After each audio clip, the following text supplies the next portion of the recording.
Adding more internal storage to the Series X or Series S has always been expensive, as the only way to increase that storage was by buying custom expansion cards from Seagate. You had no other option. However, that's now all changed and prices have crashed as a result. Let's get into it. So you have always been able to add external USB hard drives to an Xbox Series S or S to increase your storage for more games, and most older games will even play from those external disk drives as well.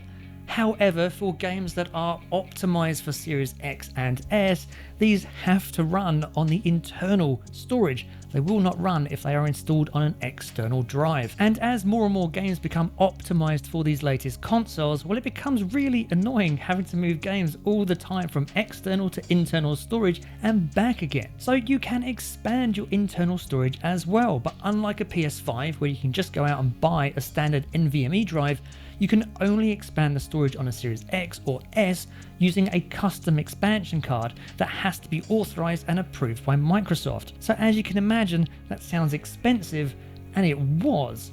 When the Series X and S was first released, the only manufacturer that was allowed to release expansion cards for the Series X and S was Seagate.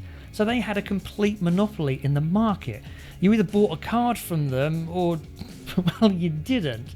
And man, did the prices show this. Seagate released 3 different sizes for their cards: 512GB, 1TB and 2TB, costing $140, $220 and $400, and those were crazy prices, but we've had to put up with them for years as there just wasn't any other choice.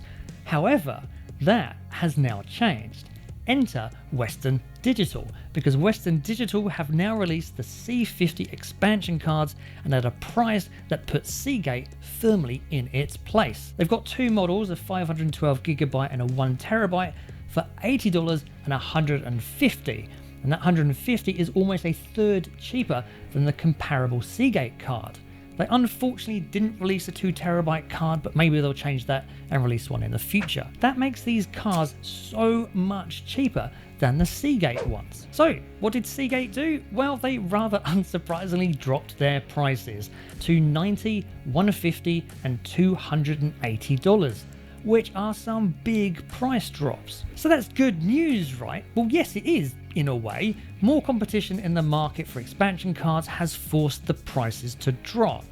What's absolutely frustrating though is that it took Western Digital releasing their cards for Seagate to magically suddenly drop their prices, and not an insignificant amount either. On the 1TB model, they've dropped their prices 32%, which is almost a third off, and they haven't even blinked an eye.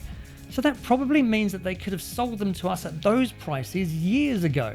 So thank you, Western Digital, for releasing your cards. They've caused the price of expansion cards to drop by a third, and that is good news for everyone. So if you're looking at buying an expansion card for your Series X or your Series S, who are you going to buy from? I know which one I'd pick, and I did. I actually bought this myself with my own money.